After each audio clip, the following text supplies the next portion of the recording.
போட்டுக்கணும். ஹெல்மெட் இல்லாமல் அந்த வண்டியை எக்காரணம் மட்டும் ஓட்டக்கூடாது. அதே மாதிரி நம்பர் 2 வந்து டிரைவிங் லைசன்ஸ் இல்லாமல் வண்டியை ஓட்டக்கூடாது. 3வது இன்சூரன்ஸ் ரொம்ப முக்கியம். டிரைவிங் லைசன்ஸு இன்சூரன்ஸு இருந்தால் தான் நம்ம எந்த விதமான இழப்பீடும் பெற முடியும். புரியுதா? இது ரெண்டும் இல்லாமல் தவறு நான் செஞ்சுருந்தாலும், அதாவது ஆப்போசிட் போது தவறு செஞ்சுருந்தாலும் நடவடிக்கை யார் மேலே எடுக்கப்படும்? உங்கள் மேலே தான் எடுக்கப்படும். புரிஞ்சுக்கியா? அவர் ராங்கா ஓட்டிக்கு வந்து உங்கள் மேலே எடுத்திருப்பாரு.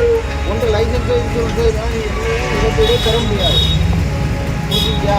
அதனால் டிரைவிங் லைசன்ஸ் அவசியம், இன்சூரன்ஸ் அவசியம், இந்த வண்டிக்கு ஹெல்மெட் அவசியம். அதுமாதிரி நம்பர் பிளேட்டு பின்னாடி சைலன்சரை மாற்றுறது, ஆரனை மாற்றுறது, லைட்டை நம்ம சீட்டு வச்சுக்கிறது, இது எல்லாமே செய்ய முடியாது. கம்பெனியில் வந்து என்ன கொடுக்குறானோ அதை வச்சு தான் இந்த வண்டி ஓட்டணும். சரியா? தேவையில்லாத வேலைகளை ஈடுபடக்கூடாது. இன்னும் குறிப்பாக சொல்லணும்னா உங்களுக்குலாம் 3 பேர் பயணம் பண்ணக்கூடாது. வண்டியில் 3 பேர் பயணம் பண்ணக்கூடாது. நீங்கள் அழகாக ஒரு ஆள் வா, 2 பேர் வா, ஹெல்மெட்டை போட்டுட்டு வா, நான் கேட்குறேன். புரிஞ்சுக்கியா? நீங்கள் பண்ணுறதுக்கு அப்படியே பண்ணுறீங்க.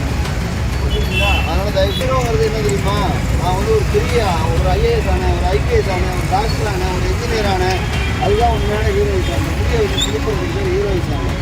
சரியா? இதனால இதை மாற்றிக்கிங்க. டிரைவிங் லைசன்ஸ் இல்லாமல் வண்டி ஓட்டக்கூடாது, சைலன்சர் மாற்றக்கூடாது, இன்சூரன்ஸ் அவசியம், ஹெல்மெட்டு கண்டிப்பாக போட்டுக்கணும். புரிஞ்சுக்கிட்டீங்களா?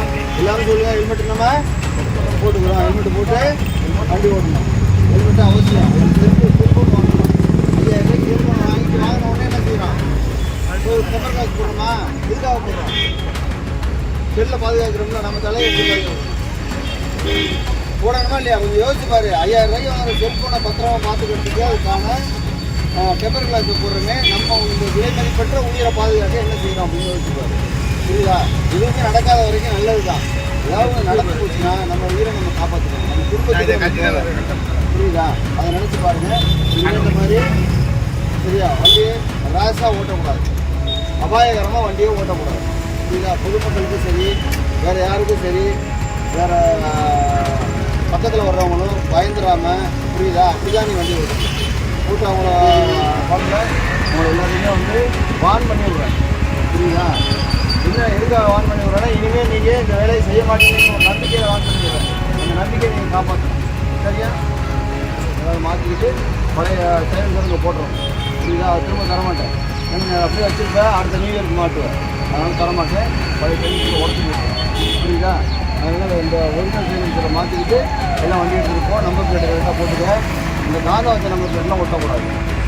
புரியுதா? பொம்பளை பிள்ளைங்களை கண்டால் எங்களை ஆளை கண்டாக்கா அந்த நம்பர் பிளேட்டை மடக்கி விட்டுக்கிறது, அப்புறம் தூக்கி விட்டுக்கிறது, அந்த வேலையை செய்யணும்.